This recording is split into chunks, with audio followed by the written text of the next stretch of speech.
Hey, Rick. Hey, Megan. I think somebody's taping something in the other room. I can hear it during our recording. Hopefully they'll stop. It's quiet. Okay, good. Small things in life, you know. Oh, I know, exactly. So we have been talking for a long time about the housing inventory shortage. And I've been saying that it's been going on for years now. It's just getting worse and worse.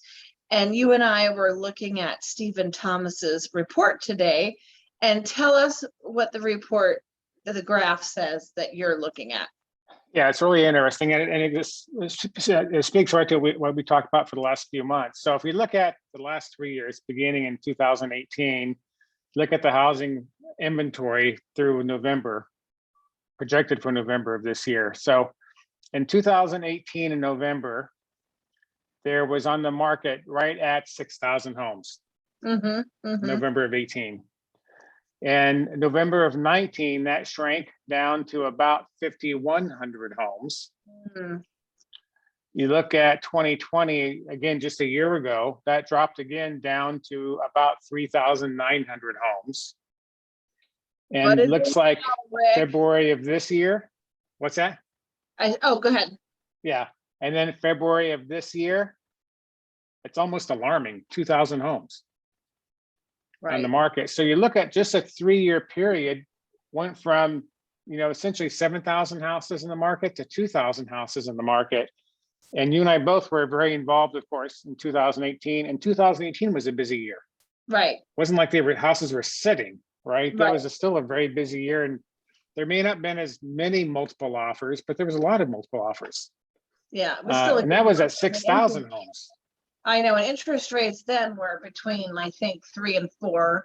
I think they went over a little bit of 4 that year, but yeah, they're closer to 4. Yeah. It's like people call me and they say 2 things. They say, when is the market going to have a correction? I'm just waiting for the crash. And I keep saying you'd have to have like thousands of houses come to market before.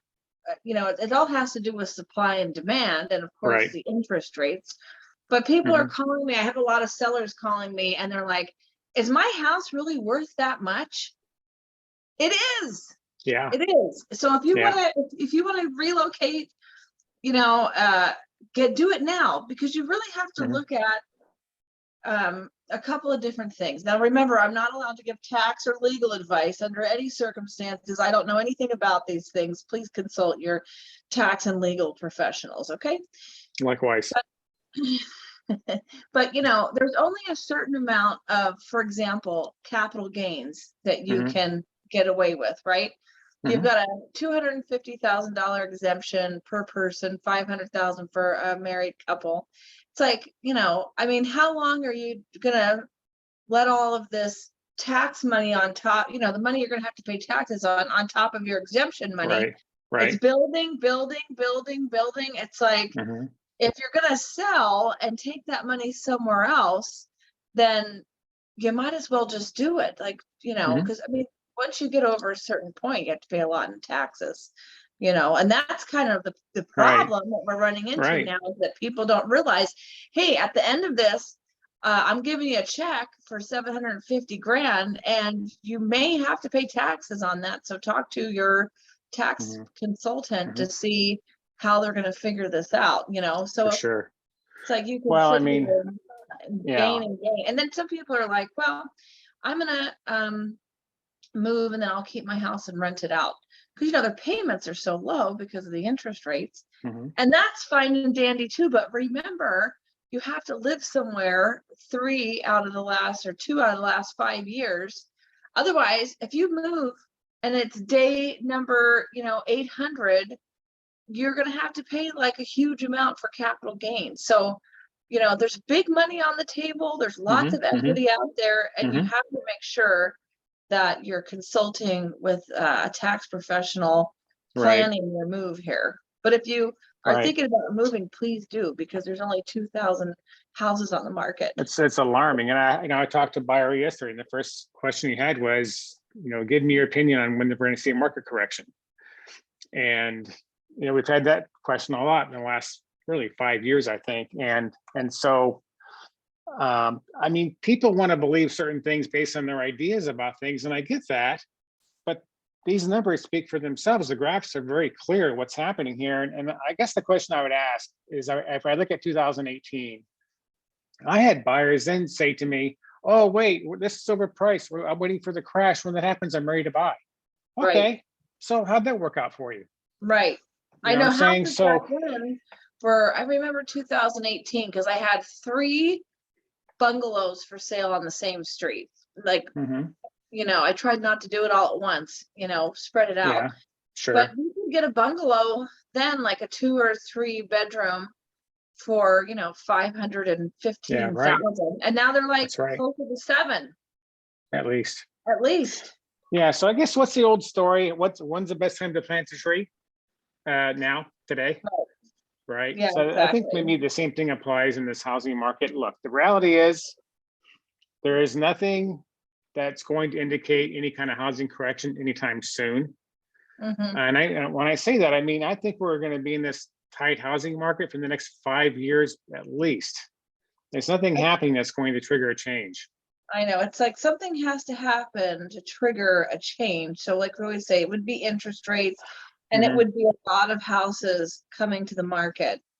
right, And neither one of us see that. I think like right. the opportunity to have made a correction would have been in the Mhm, last 18 months, and the opposite right, happened. You know what I correct. mean?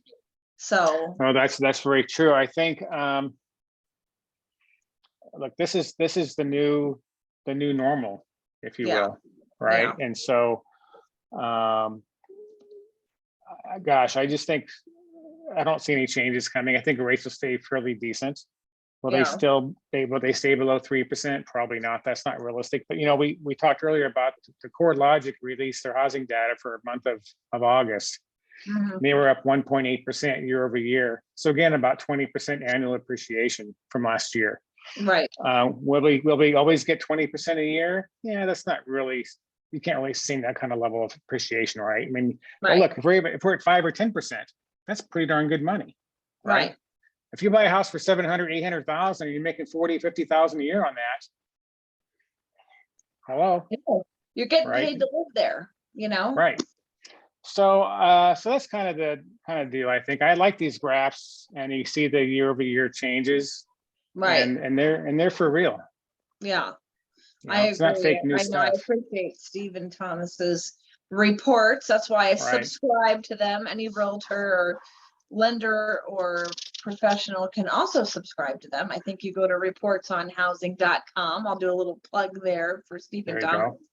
Yep, And if you have your head buried in the sand, you don't know all this stuff. But if get your best information from people that are proven to have a really good grasp on all these numbers yeah, and trends and tracking and everything, then you can be prepared for what's coming for future. that's right. Good stuff. Thanks, Rick. I appreciate it. The Thank you, theme Megan. today is if you see a house, you like it, buy it. Carpe diem, because we should definitely be embracing the opportunities to purchase here. Good advice. All right. I'll talk to you soon. Thank you, Megan. See you. Bye.